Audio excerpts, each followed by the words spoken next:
story of the Christmas child, and from a variety of points of view, and they did a wonderful job. And tonight we're going to focus in on that star as well. And so, do you have a story that you'd like to share with us? I do. I have a story. It's called The Little Star. See him there?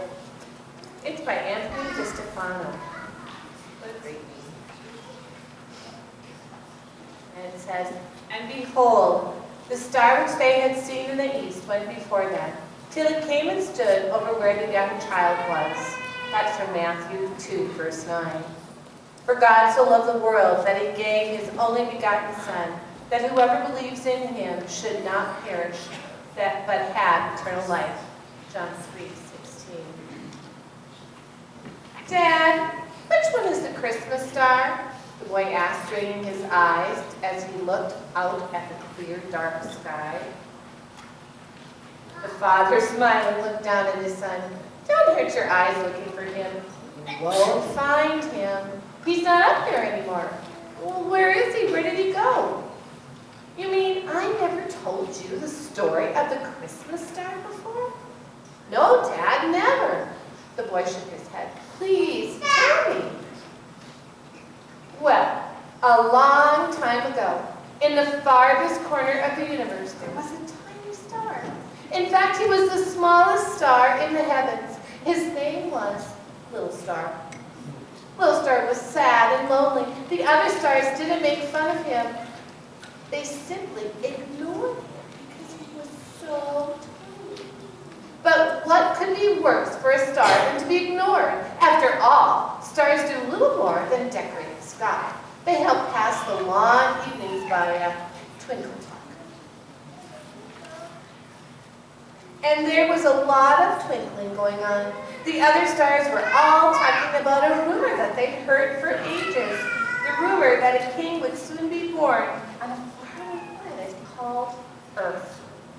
It was known that the king had a special message that would change the whole world forever. And as that great day approached, excitement among the stars began to build. A special reward was to be given to the star who could shine the brightest on the night the baby king was born. Right there. There's the star. He's listening. In preparation, the stars were being cleaned and dusted by long-tailed comets. This made them twinkle and sparkle and give off a much stronger light. All except Little Star, who was being ignored again, despite his tears. Little Star was so sad that his points drooped. How could an undusted star have any chance of winning the reward? Finally, on the coldest night of the year, one of the stars yelled, "It's happening! It's happening! The king is going to be born." Far below, in a small village of Bethlehem, Little Star could see two people, a woman sitting on a donkey and a man walking beside her. He watched as they searched for somewhere to rest. It was bitter cold, and Little Star felt sorry for them. Wherever they went, no one seemed to want them. People can be cruel too. At last, the man and the woman located a place to stay. It was a shabby stable, but at least it gave them protection against the icy winds. "This is a strange way for a king to be born," thought Little Star. And then, with only the silent stars as witness, the child was born. The mother wrapped the baby in a blanket and carefully placed him in a straw-filled manger, and the baby's name was... Right, Jesus. "He can be king," one of the stars said. "Kings aren't born poor. We've been fooled." Feeling disappointed, many of the other stars agreed, but Little Star kept looking down at the baby. And suddenly a thought came to him. "I think I understand." Little Star cried out, "The baby Jesus is a king. He's just little." Little Star knew that Jesus would have chosen to be born in a palace, surrounded by riches, but instead he had humbled himself to be born in a stable. He didn't want to be rich and important. He wanted to be like the poorest of the poor. Jesus wanted to be born little, to show all the people of the world that he loved them no matter how small or poor they were. Of all the stars in the heavens, little star was the only one to understand the king's message. His message was love. Little star's heart was bursting with joy. He wanted so badly to touch the child. Trying as hard as he could, he used all of his strength and might to reach out with his leg toward the earth. Burning brighter and brighter, he extended his rays down to the village of Bethlehem, into the cold stable, warming and hiding it with his love. The other stars were amazed. They had never seen little stars so bright and big, but they were scared that he was burning too brightly for such a small star. "Stop!" they all yelled. "Stop or you'll burn yourself out!" Little Star could not hear their warnings. He was only aware of the child in the cold stable. All through the long, cold night, Little Star burned as brightly as he could so that baby Jesus would be warm.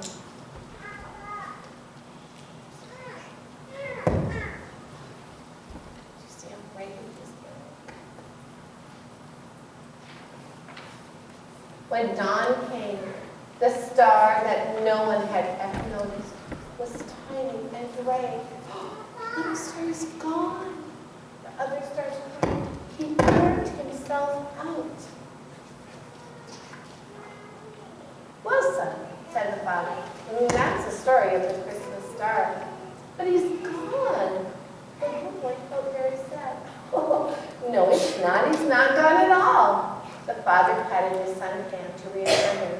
You see, Little Star did a wonderful thing that night in Bethlehem. He gave his life so that baby Jesus could be born. And God gave him a great reward in return. Little Star will be remembered forever and ever. "You mean Little Star isn't gone?" the boy asked. "No, he's alive," the father said. Every Christmas, when we celebrate Jesus' birthday, people all over the world place a star on the top of their Christmas tree to remember him. The boy looked up at the star on top of the Christmas tree. He smiled. Boys and girls, if you look way up to our angel, do you notice what she's holding in her hands today? A star. She has a beautiful bright star. In remembrance of that little star, in remembrance of that light that Jesus came to bring into the world, that shines through you and through me and out into everyone. And so I have something for you today that I want you to take home. I have a little bag of stars, and there's some little stars in here, kind of some medium stars, and they will glow in the dark tonight.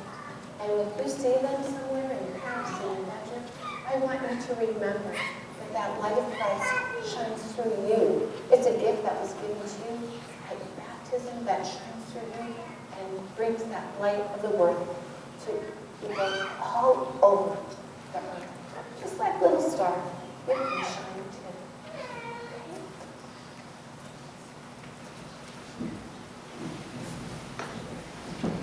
Okay? Welcome.